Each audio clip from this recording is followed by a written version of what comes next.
Ya, kita kembali ke surah Ali Imran halaman 68. Halaman 68. Masya Allah.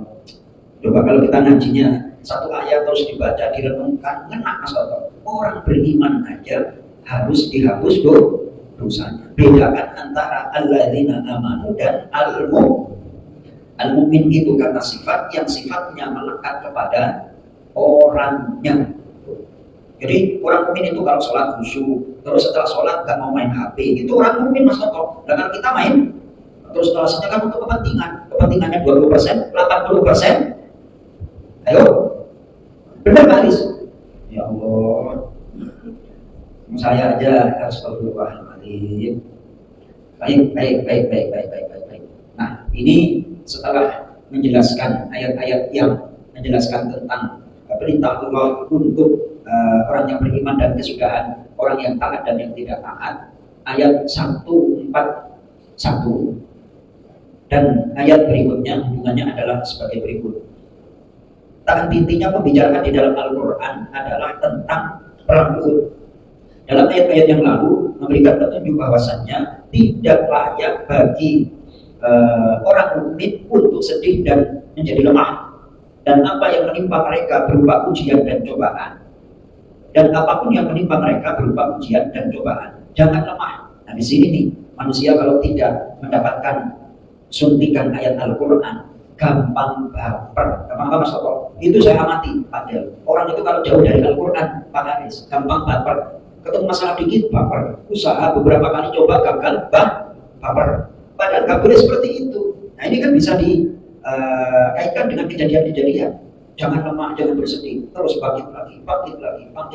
Itu emangnya pedagang atau pengusaha sukses itu nggak alami jungkir balik apa? Kalau dia baru usaha merintis hanya terus gagal, nyalain siapa ini pemerintah dan segala macam. Kok nyalain pemerintah? Ya salah sendiri, salah sendiri kan kayak gitu. Ya kan? Nah, di sini kemudian untuk tidak lemah dan tidak sedih terhadap apapun yang menimpa mereka. Wa anna maqsabah minal mihnati wal bala. Kemudian jalan ala sunnatillahi tsabita fil mudawalati bainan nas. Jadi sungguh telah datang kepada manusia berupa ketetapan Allah terhadap silih bergantinya kemenangan dan kekalahan di antara manusia. Contoh, Indonesia gampang dijajah zaman Belanda dulu, itu bersatu apa gampang bercerai-berai? Ya kan? Diadu domba. Sehingga akhirnya timbul adu domba. Jawara-jawara disewa oleh Belanda di film. Difilmkan seperti itu. Terus lawannya siapa? Jaka Sembung. Itu kan akan pribumi. Allah Akbar. Ya kan? Lalu kalau ditelusuri kayak gitu, ya benar. Kalau nggak bersatu ya gampang diacak-acak, dikalahkan oleh pihak luar. Baik. Selanjutnya adalah untuk membersihkan kesalahan dan dosa. Masa durhaka, nggak taat sama Rasulullah terus akhirnya kalah, sedih. Nah itu ya bagian, ya kapan-kapan kira-kira kan seperti itu. Pelajaran. Benar Mas Soto? Alhamdulillah. Sebenarnya dikasih pelajaran itu harus alhamdulillah. Ya, pertama nangis. Nah, terus habis itu dijelasin. Iya biar kalian tahu, jangan diulangi lagi. Makanya kalau dikasih tahu sama Rasulullah itu ya turut, jangan tak turut. Terus akhirnya ya bangkit lagi. Benar Mas Soto ya? Alhamdulillahirabbil alamin. Baik. Contoh kata sifat.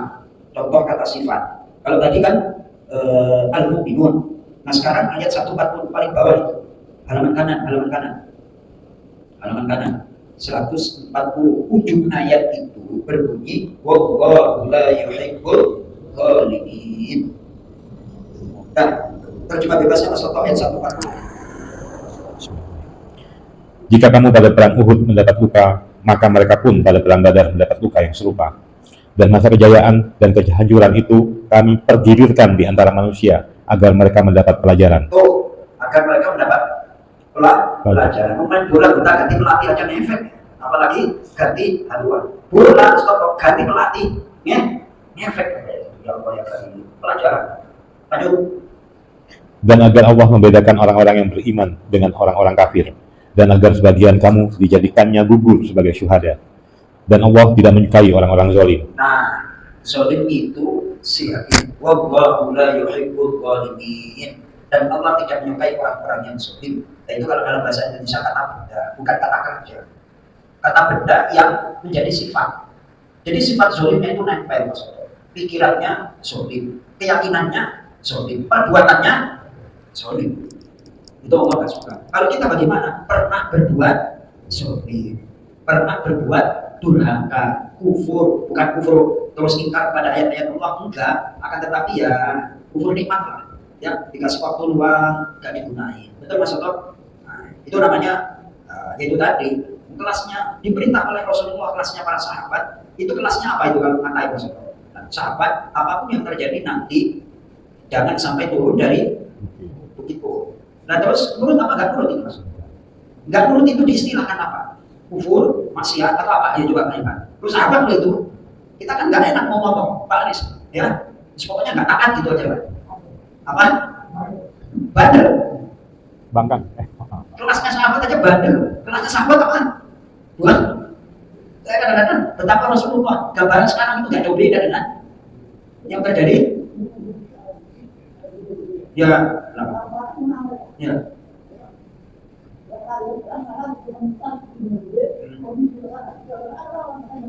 Betul, betul.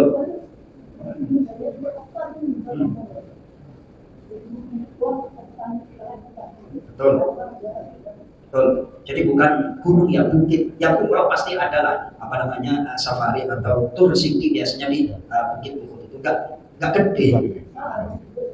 Ya. Sekarang ada pastilah kalau di sana. Gara-gara enggak nurut komandan, nyung apa Pak? Mas Toto? Nyung sopir. Enggak ikut komandan. Masya Allah. Apa? Nah iya. Nah itu kan mereka terkecoh ketika di awal sudah menang, akhirnya ingin mengumpulkan harta rampasan, tergoda Mas Toto, ya kan? Yang namanya harta benda itu jangankan manusia sekarang, sahabat aja tergoda, tergiur, ya kan? Masya Allah. Ada yang disampaikan Pak? Dan silakan. Al-Mu'min. Ya. Ya. Jadi contoh, kalau zalimin itu kata sifat itu bukan kata kerja. Nah, kalau kata kerjanya itu silahkan ditengok surah Yunus, surah apa? Surah Yunus. Ya, surah. Terima kasih pertanyaannya. Apa ini halaman 214. Halaman 214 baris kedua dari atas ayat 44. Nah, itu kata kerja masa sekarang. Kita baca. Bismillahirrahmanirrahim. Inna Allah la yuzlimun nasa syai'an walakinna nasa anfusahum yuzlimun. Inna Allah, sesungguhnya Allah, la yahlimu, tidak dia menzalimi, an-nasa, manusia, syai'an, sedikit pun, walakinna, nasa, akan tetapi manusia, anfusahum, kepada diri mereka sendiri, yahlimun, mereka berbuat zalim. Tuh, ya kan? Allah. Apalagi yang ini yang lebih mantap lagi Mas Toto. Surah Ali Imran, masih tetap surah Ali Imran, halaman 63, ayat 108, paling bawah. Kita baca. Bismillahirrahmanirrahim. Tilka ayatullahi natluha 'alaika bilhaqq wa mallahu yuridu zulman lil 'alamin. Tilka ayatu, itulah ayat-ayat Allah. Natluha, kami membacakannya, 'alaika, atas kamu Muhammad, bil haqqi, dengan benar.